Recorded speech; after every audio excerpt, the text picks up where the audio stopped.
Hi, I'm John Dudgeon. I'm co-founder of Blue Sky Chartered Accountants, and this is... I'm Sam Wood and I'm Lead Client Account Manager at Blue Sky Chartered Accountants.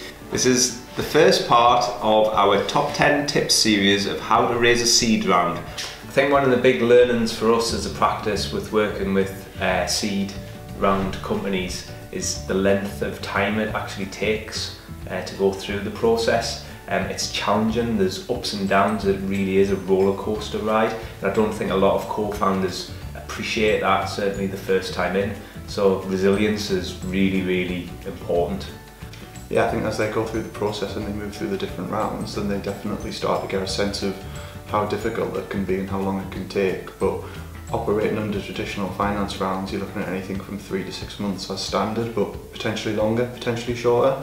And there are new products coming to the market who are hoping to make that a much faster investment cycle. But at the minute, people who are new to the industry and raising finance definitely underestimate how long it takes. I think what we do really well is connect all the dots as well, because we're the advisor that's there closest with them all the time.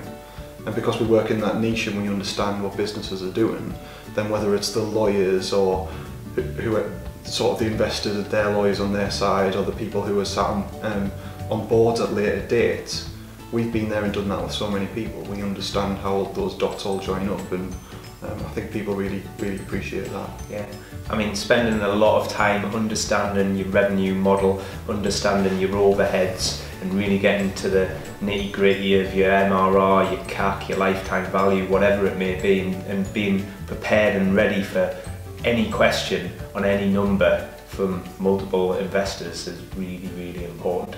I think that's why it's really important to get an advisor who understands the language and understands the technicalities in the space in which people are operating.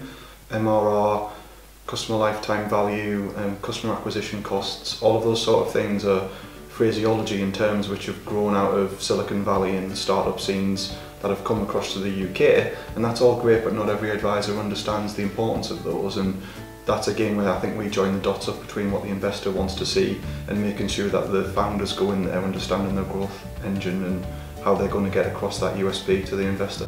I think as well a lot of rounds drag on and even fail because the co-founders can't get an investor just to say no.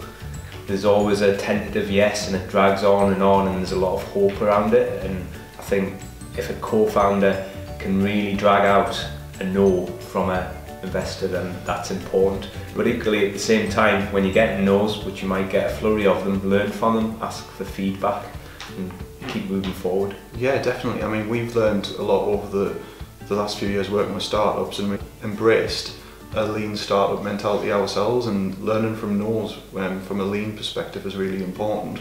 It's taking that feedback, learning what the issue was, measuring it and building upon it. That pitch practice is just, it's got to be perfect, hasn't it? Yeah, I think that if you haven't practiced, it definitely shows through.